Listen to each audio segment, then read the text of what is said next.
ஜனா சார்ட்ட நான் கடைசியா பேசினது என்னவா சொன்னேன்னா, நான் அவர கேப்டன் தான் கூப்பிடுவேன். ஏன்னா கேப்டன் ஆஃப் த ஷிப் அவரு. ஸோ இயற்கை படத்துலேருந்தே நான் அவர கேப்டன், கேப்டன், கேப்டன் எங்க இருக்கீங்க? கேப்டன் நான் வரேன். கேப்டன் அப்படி தான் பேசுவேன். அப்போ என்ன கேப்டன் சந்திச்சு கொஞ்ச நாள் ஆகுது. எப்படி ப்ரோகிராம்? சார் நாளைக்கு இன்னைக்கு கூட நான் ஃப்ரீ சார். நாளைக்கு நைட் மீட் பண்ணுவோம் அப்படின்னாரு. சரி நான் நாளைக்கு ஈவினிங் நம்ம ஆஃபீஸா, உங்க ஆஃபீஸான்னு கேட்டதுக்கு, அது காலைல டிசைட் பண்ணிக்கலாம் சார் அப்படின்னாரு. ஓகே கேப்டன் நான் காலைல ஃபோன் பண்றேன் அப்படின்னு சொல்லி வச்சது தான். நைட்டு இந்த செய்தி, இந்த மாரி ஹார்ட் அட்டாக் வந்து அட்மிட் ஆயிருக்காருன்ட்டு.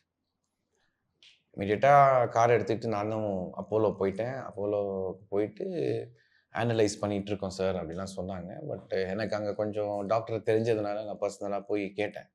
கேட்கும்போது, "இல்ல சார், ஜஸ்ட் ஒரு நேம் சேக் தான் அந்த வென்டிலேஷன். அந்த ஸ்விட்ச் ஆஃப் பண்ணிட்டோம்னா, he is no more sir" அப்படின்னு சொல்லும்போது, it was a very heartbreaking moment. சினிமால சிறந்த படங்கள் பண்ணி எவ்வளோ சம்பாரிச்சிருக்கலாம். ஆனா எனக்கு வேணாம் அப்படின்னு சொல்லி ஒரு 1 பெட்ரூம் ஃப்ளாட் அது மட்டும் தான் அவர் வாங்குனாரு.